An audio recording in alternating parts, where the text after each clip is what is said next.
South India shopping mall, the wedding మంత్ర, సరికొత్త wedding collection, south India shopping mall. నమస్కారం, welcome to I dream ధర్మ మార్గం కార్యక్రమానికి స్వాగతం. నేను మీ విజిత.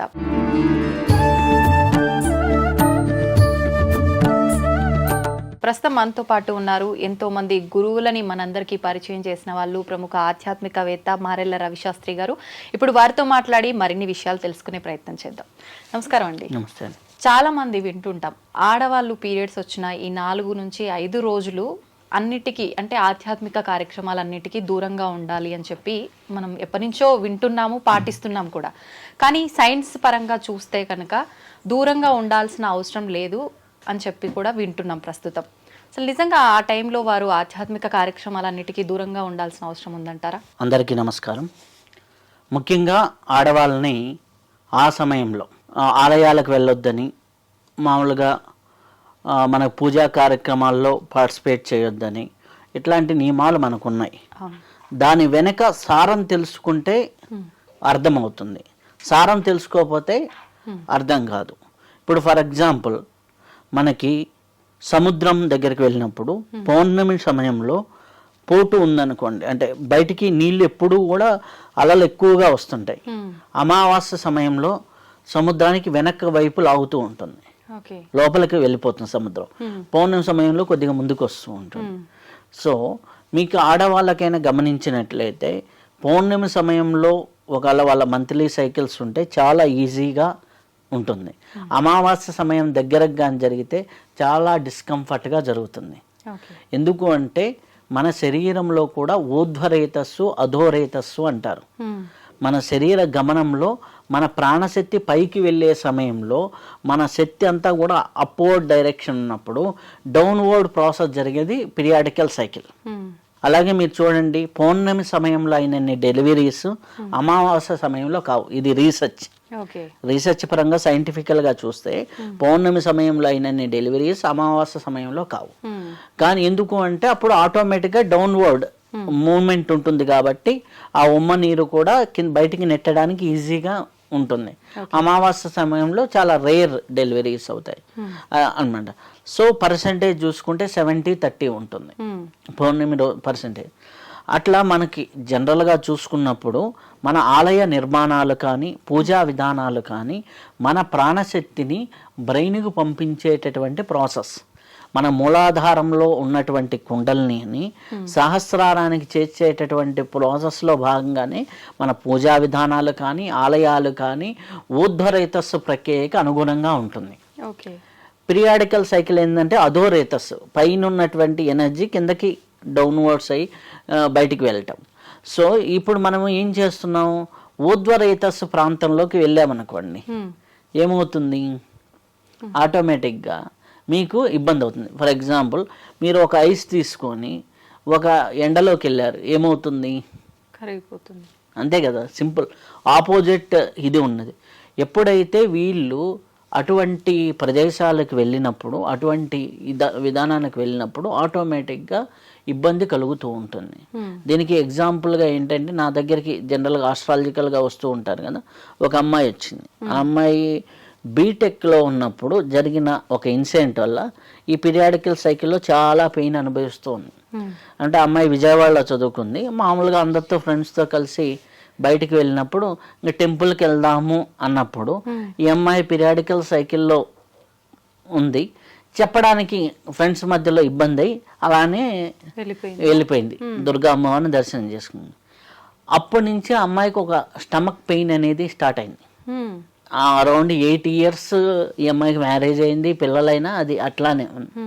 సో జాతకంలో చూసినా కానీ, ఎక్కడ చూసినా, ఎన్ని మెడికల్గా చూసినా కానీ ఏమీ అమ్మాయికి సొల్యూషన్ లేదు. ఎప్పుడో డిస్కషన్ వచ్చినప్పుడు మామూలుగా మాటల మధ్యలో ఇలా జరిగింది, అది తప్ప. అదే టెంపుల్కి వెళ్ళి, అమ్మ నాకు తెలిసి తెలియని వయసులో ఇలా చేశాను, నన్ను క్షమించు అని నువ్వు ఒక అమ్మవారికి పసుపు కుంకాలు సమర్పించి దండం పెట్టుకోని రా అన్న. సో అక్కడికి వెళ్ళి దండం పెట్టుకొని వచ్చిన తర్వాత అప్పటి నుంచి మళ్ళీ అటువంటి ఇబ్బందే లేదు. అర్థమైంది? సో ఇది మన దైవికంగా ప్రాక్టికల్గా ఉన్నటువంటిది. అయితే మనకి సైంటిఫికల్గా చూసుకున్నప్పుడు ఏంటంటే ఊర్ధ్వరేతస్సు అధోరేతస్సు. అధోరేతస్సులో ఉన్నప్పుడు కంఫర్టబుల్గా ఎప్పుడైతే ఈ యొక్క పీరియాడికల్ సైకిల్ మూవింగ్ కానీ బ్లీడింగ్ కానీ ఎప్పుడైతే ఈజీగా మూవ్ అవుతుందో అప్పుడు నీకు ఎటువంటి ఇబ్బంది ఉండదు. మనం వెళ్ళేసి గుళ్ళకి వెళ్ళినప్పుడు ఏమవుతుంది, అక్కడంతా కూడా పైకి లాగే ప్రక్రియ. ఈ పైకి లాగే ప్రక్రియ, కుండలిని పైకి తీసుకెళ్లే ప్రక్రియ, ప్రాణశక్తిని పైకి తీసుకెళ్లే ప్రక్రియ, ప్రాణశక్తిని ఉద్దీపనం చేసే ప్రక్రియ ఆటోమేటిక్. ఎప్పుడైతే ఆ ఉద్దీపనం చేసే ప్రక్రియ అక్కడ ఏమవుతుంది, ఆటోమేటిక్గా ఇబ్బంది వస్తుంది. ఇదే ఎందుకు, ఫ్రీగా కంఫర్టబుల్గా మోషన్ కాలేదు. ఉదయం పూట వాడు వెళ్ళాడు గుడికి, గుడికి వెళ్ళాడంటే అపాన వాయువు సరిగ్గా లేదు, బయటికి ఎగ్జాల్ చేయలేదు, బయటికి కంఫర్టబుల్గా. అప్పుడేంటి, గుడికి వెళ్ళైతే మనకేంటంటే అపాన వాయువు పైకి లాగుతుంది, ప్రాణవాయువు కూడా పైకి లాగుతుంది. ఆటోమేటిక్గా వాడికి ఏమవుతుంది, స్టమక్ మొత్తం గడబిడి గందరగోళం అవుతుంది. సో ఇలాగే లేడీస్కి కూడా అవుతుంది. కాబట్టి మన పూజా విధానంలో ప్రతి ఒక్కటి, ఇప్పుడు పూజ మొదలు పెట్టినప్పుడు ఓం అంట, ఓం అన్నప్పుడు ఏమైంది, పొట్టలో శక్తి కాస్త పైకి రావాలి. డేట్ వచ్చినప్పుడు ఏమవుతుంది, పై శక్తి కిందకి వెళ్ళిపోవాలి. ఓకే, ఆ పై శక్తి కిందకి వెళ్ళాలన్నప్పుడు అటువంటప్పుడు వాళ్ళు అది చేశారనుకోండి, పొరపాటున 10 మంది ఉన్నారని చేసిన ఆటోమేటిక్గా ఏమవుతుంది, వాళ్ళకి శరీరంలో ఇబ్బంది అనేది జరుగుతుంది. కాబట్టి అది ఒక పద్ధతి. రెండోది, పూర్వకాలంలో జరిగింది ఏంటంటే, స్త్రీలకి మొత్తం మంత్ అంతా 24 hours పనిలో ఉండేవాళ్ళు. ఆ పనిలో ఉన్నప్పుడు ఈ యొక్క పర్టిక్యులర్ డేట్స్లో వాళ్ళని బయట కూర్చోబెట్టడం వల్ల వాళ్ళకి రెస్ట్ దొరుకుతుందనే కాన్సెప్ట్లో కూర్చోబెట్టారు. ఆ 4 రోజులు అయినా కనీసం రెస్ట్ ఇస్తారు అనేసి కాన్సెప్ట్లో ఒకటి. రెండోది, వాళ్ళకి ఎప్పుడైతే ఇంప్యూరిటీస్ బాడీలో ఉంటాయో ఆ ఇంప్యూరిటీస్ మొత్తం బయటికి వెళ్ళిపోయి ప్రతి స్త్రీ ప్రతి నెల కూడా వాళ్ళు ఏమవుతారు, ప్యూరిఫై పర్సన్గా తయారవుతారు.